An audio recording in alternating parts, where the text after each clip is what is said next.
Hey, Brian from SnakeBytes here. I've been traveling like crazy lately, so it's great to be back at my shop at BHB. This is the time of the year where everything is breeding, so I'm just going to give you the overview of all the exciting stuff. You're watching SnakeBytes.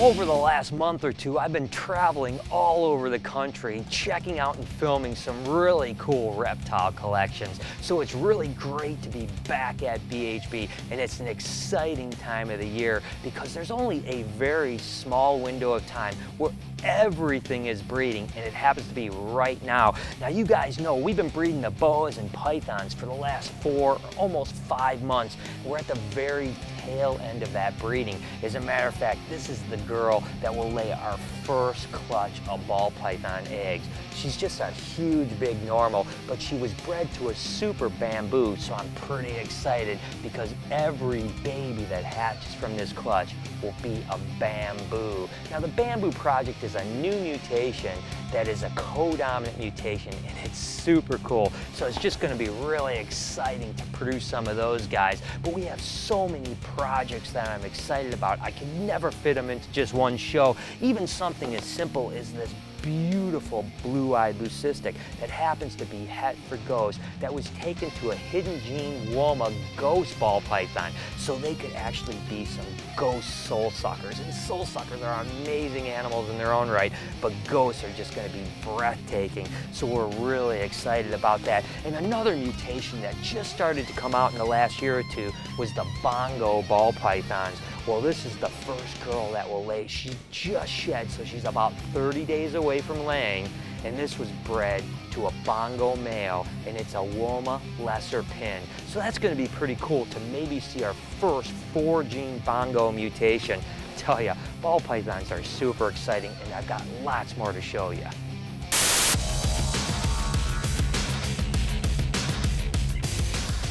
Approximately how many species of snakes are there in the world? A, 980, B, 1,740, or C, 2,900? Go ahead and answer down below in the comments and check back later in the show to see if you had the correct answer.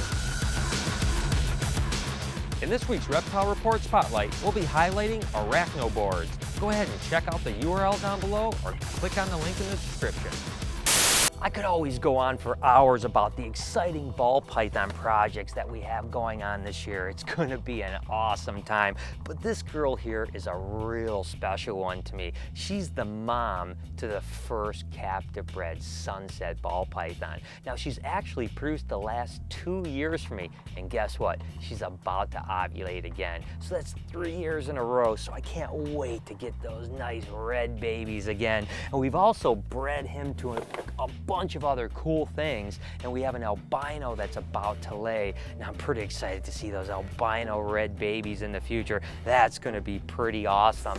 Take a look at these guys here. Now, this is one of my albino clown ball pythons, and he's being bred to a whole bunch of different stuff, but this albino het clown female is about to ovulate. Maybe one more breeding that hopefully happens today, and she's going to be shelved, and we'll get some eggs from her probably about 60 days from now. Those albino clowns are just really something I absolutely love. How about this animal here? This is actually a cinnamon yellow belly, and we're breeding this animal to a super specter, so we should get cinnamon super stripes, which are just really cool animals. You guys know I love the earth tones and I love those dark animals. A cinnamon super stripe, whew, cannot wait to see those babies hatch. That's going to be a clutch I'm going to be really excited about. And speaking of dark animals, how about this animal right here? This is a super chocolate ball python, and this was actually being bred to a lemon blast banana. So I just love the way the dark colors in bananas pop. It's that melanin that turns purple and awesome looking. So you can imagine a super chocolate banana, or maybe even a camo banana down the road.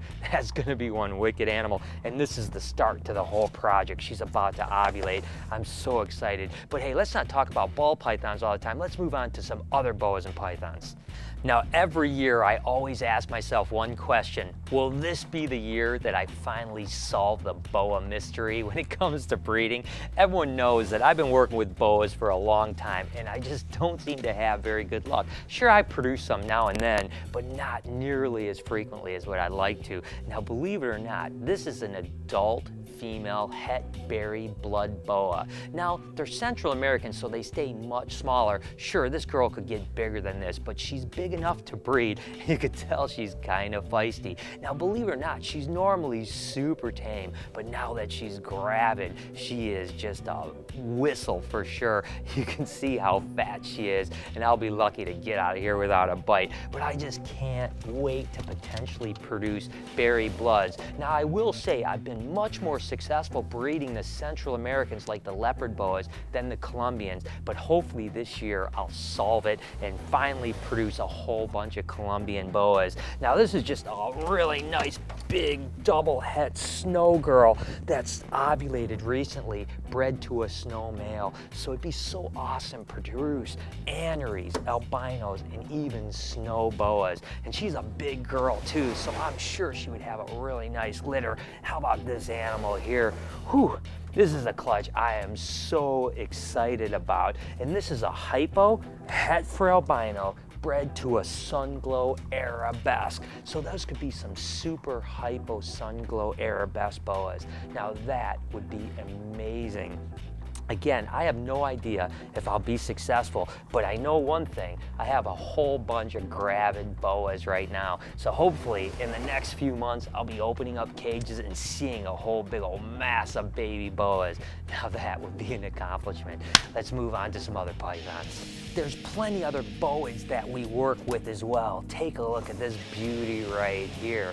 Now, I'm not gonna take her out of her cage because she's gravid, but this is a Woma python. And I've always said Woma pythons are one of the coolest pet snakes. Unfortunately, you can't really mass produce them because they don't always produce regularly, as well as the fact that they're not that common. But if you ever get a chance to get a Woma as a pet, you won't be disappointed. They have great personalities. Now, speaking of a little more dodgy personalities, we have these black short-tailed pythons.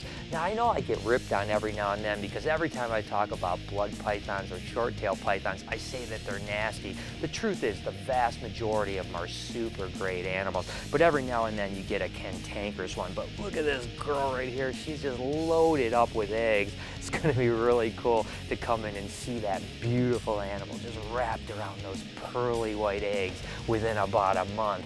And another blood python that is absolutely gorgeous are these albinos. Now, these are T-positive albinos here, and they're just really gorgeous. We have a couple females that are gravid right now, so it's gonna be really cool to hatch those little guys out. Again, blood pythons sometimes get a bad rap, and sometimes I'm the guy that's saying that they're nasty, but the truth is they're really cool animals. And man, there are some great paint jobs as well. The other thing that's cool this time of year is that's the beginning of the rainbow boa breeding season. Now, these guys breed for us in the spring, which means we're just now putting them together. So we're still probably about 5 months away from babies. But Brazilian rainbow boas and Colombian rainbow boas are some of the most beautiful snakes out there. Just look at that gorgeous animal with the really cryptic patterning. There's never a time that I get bored of looking at a snake like this. And she's got me pretty tight right now. I literally can't get her off my hand. She is just an awesome animal. Can't wait for babies. But that's it for the boas. There's plenty of other projects, but I want to move on to the next room, which is colubrid breeding season. Absolutely insane in there. Let's go take a look. So here's the colubrid room, and truth be told, it's probably my favorite room in the whole building. I always tell people that really I started out as a colubrid guy more than anything, and I've moved on to other projects, but I still have just an amazing love for these animals. This is a Mexican black king snake, and as you can see, that jet glossy black animal not only makes them super popular, but also just an amazing, breathtaking animal. How about this one right here? This is really cool. This is a project we've been working on for quite a while. It's an albino Nelson's milksnake, but it's an aberrant animal, which is a line-bred trait, so it is inherent, but just look at how cool that is. All that red coming through. And I always say the albino milksnakes are just stunning animals anyway. How about this thing right here? I absolutely love garter snakes, and these guys are so cool. This is a snow radix or Great Plains garter snake, which means it's an anuretristic and an albino. This is the double recessive of that, and it's so cool with garter snakes because not only do they make great pets, but it's super cool that they have live babies, which makes it just super awesome to just open up a cage and see a bunch of babies. Now the downside is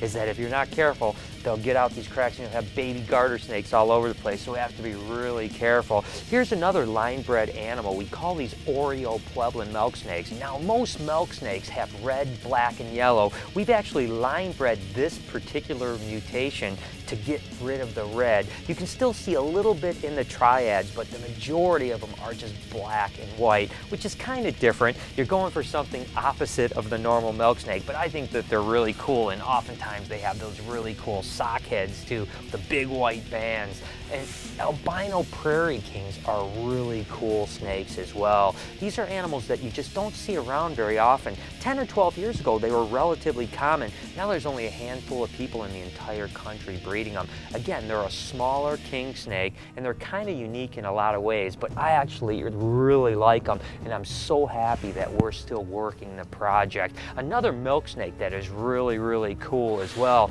are these hypo Pueblan milk snakes, but this is actually a hypo apricot Pueblan milk snake. So the apricot is kind of a line-bred trait to bring orange into the yellow bands, and of course the hypomelanism is a recessive mutation that reduces the majority of the black, just giving it that really kind of purpley look to it, which is really cool. And then there's a ton of king snakes as well, even something like these line-bred albino banana cow kings that are just almost all yellow, with just little hints of lavender in them. What a gorgeous animal that is.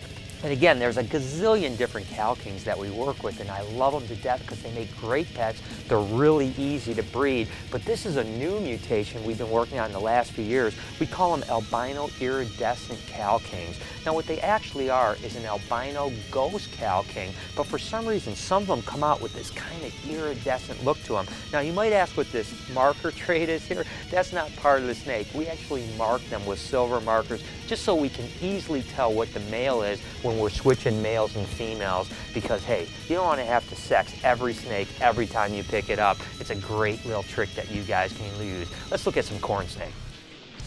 Corn snakes are certainly the largest number of any species that we work with here at BHB, and it's quite simply because there's such a high demand for them because they're such incredible pet snakes. Not to mention, some of the paint jobs are absolutely stunning. Take a look at this animal here. This is a hypo Okatee sun-kissed motley corn snake. Just look at how clean and amazing that animal is. The motley really just wipes out all the pattern in the belly and just makes it a stunning snake. And then that same bloodline, this is a super hypo Okatee sun-kissed corn snake, and basically it's just a line-bred trait to bring out all this really cool green patterning in it, and these guys get better and better as they get older. Now corn snakes are a relatively high production animal. We average 17 to 18 eggs per clutch, but sometimes we get lucky and get clutches that are 30 plus eggs per clutch. Now I'll be honest with you, you really don't want those large clutches because then the babies are really small. So we actually try to raise up animals that are typically laying between 17 and 20 eggs a clutch, but they're just so stunningly diverse when it comes to pattern. This is a candy cane corn snake. Now, you can't tell me that that doesn't just blow your mind, that an animal can be that beautiful. And there's just hundreds and hundreds of different corn snakes out there when it comes to the cool paint jobs. So you can always find the right one that's going to fit your needs. But it's not just corns and kings we work with. We work with all kinds of different rat snakes and other things like that. Take a look at this animal here. This is a Kunis or island rat snake. These come from an island off of Japan, and they're a Climacophora is their species name, and they get bigger. They get this blue turquoise look to them. Now some of them will continue to stay green, but we continuously try to increase the amount of blue in our production, and that's just a really, really cool looking snake. And one of the coolest rat snakes that I work with by far, probably my favorite of all the rat snakes that we work with, of course, are the rhino rat snakes. These guys are just stunning animals. When they're born, they're actually gray and they're pretty small, and they typically eat fish. But as they get bigger, they turn that emerald green color with a little black and white freckling in them, and that nose is just absolutely adorable. Guys, I'm a colubrid guy by heart, and I just love spending time in here and can't wait for eggs. But you know what? There's a new section of BHB. It has 4 legs. Let's go take a look at them. Over the last couple years, we've really expanded into some lizard projects, with last year being our first year that we really produced leopard geckos in any kind of a number. I've just really fallen in love with them, and my group has certainly exploded over the last 12 months. And there's so many paint jobs in them, just like the corn snakes. And again, they make great pets for first-time owners as well. These are Murphy's patternless. They're just kind of a very interesting gecko, so different than the wild-type leopard geckos that you would normally see. But there's all kinds of different stuff that's been popping up over the last couple years. Take a look at the white and yellow stuff that we're working with now. This happens to be a snow white and yellow, and we have lots of plans with different paint jobs with these guys. Now, leopard geckos only have 2 eggs, but they'll have up to 5 clutches, so each female can actually have 10 babies per year, and they're just really great animals to work with. I have totally got the leopard gecko bug for sure. These are sunglow bell albinos, which just basically means that they're a hypo-albino, but just look at how gorgeous that animal is. Who could not love that little face right there? It's easy to fall in love with these guys for sure. And again, with the same bell line, these are just a different one that's called a bold bell, which just basically means that they have the bold striping down their back. I have several hundred adult female leopard geckos right now, and we're going to have a lot of really cool production in them. I can't wait to start getting babies. And it's so cool this time of year because we're breeding pythons, we're breeding colubrids, we're breeding boas, we're breeding leopard geckos, and we're even breeding bearded dragons this year. So let's go take a look at them real quick. I got into bearded dragons a couple years ago, and I absolutely fell in love with their personality. There's probably not another reptile that is so personable like these guys. Again, you can just kind of walk around with them all day on your shoulder or in your hand. They seem to actually just completely chill out. Now, whether or not they like being handled, I'm not 100% sure, but I can tell you this much, they seem to tolerate it pretty well. Now, we're breeding them 1 to 4 when it comes to these groups, and these females are pretty ready to go right now. An animal about this size is probably going to have a dozen or maybe 15 eggs, but some of our bigger females can have well into the mid-20s, which is pretty high production. And again, look at all the different colors and flavors of these guys. Now, some are co-dominant, some are recessive, and some are what they call polygenic or line bred for that beautiful orange color like this guy right here. Now, this happens to be one of my favorite of the mutations for sure. They're so goofy, and these are the silkies, which are the super leatherbacks,